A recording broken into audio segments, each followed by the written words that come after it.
Malawi Today.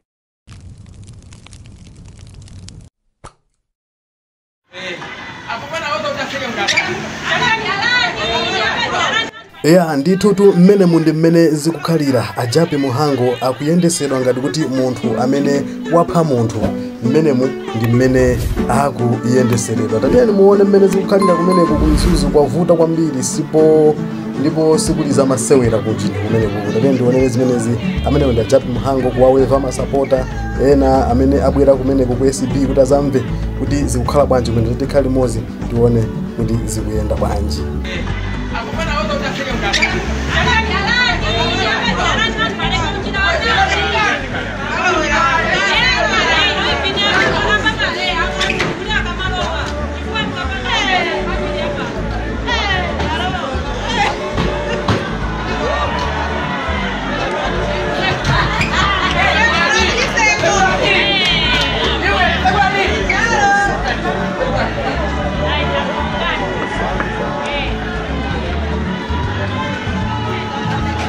Ni muja masalah enggak?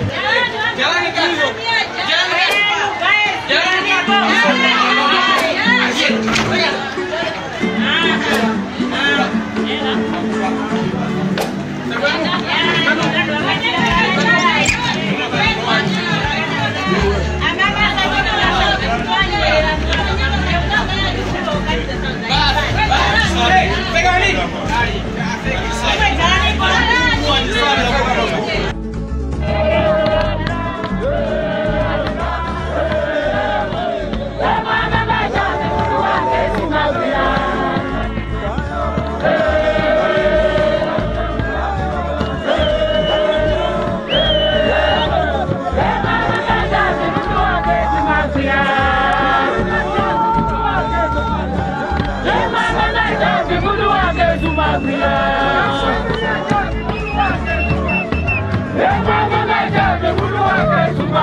Ndi mzinda wakulu kwambiri umene osatira achipani cha DPP anyamuka mbirimbiri kuchoka ku Rumbi kumene kuli kwa Jape Muhango komanso madera mbirimbiri a Mzuzu City amene mukumonayi wanyamula ndithu galu atamveka salu kapita makaka achipani cha Malawi Congress Party ndi kumayerekeza atamudula komano kumbuyo kwanga kuti kubwera kwimbira wanthu likulu kwambiri la wanthu amene akuyiba nyimbo komanso ena ali magalimoto komanso ena ndi akubwera pansi mbirimbiri anthu onsewa akubwera ndithu Mzuzu Court pamene pakhale pakufika olemekezeka Jape Muhango nthawi ina iliyonse panopo adakali kumaofisi a SB kumene ndithu akuwalemba ma statement pokonzekera kuti abwere kukhoti pati pa roundabout ya Mzuzu Court pamene mukona anyamata ambirimbiri komanso osatira chipani cha DPP ambirimbiri mogonzedwa ndi Deputy Director of Youth muona Daniel Nkhata komanso masapota ambirimbiri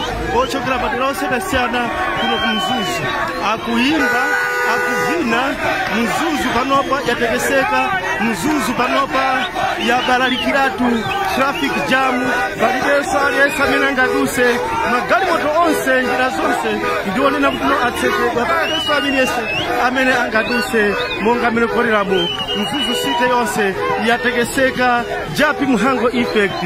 Palibenso amene angayende. Support a DPP alanda town ya Mzuzu akuimba nyimbo monyadira kuti Goliath walephera msiku la lero.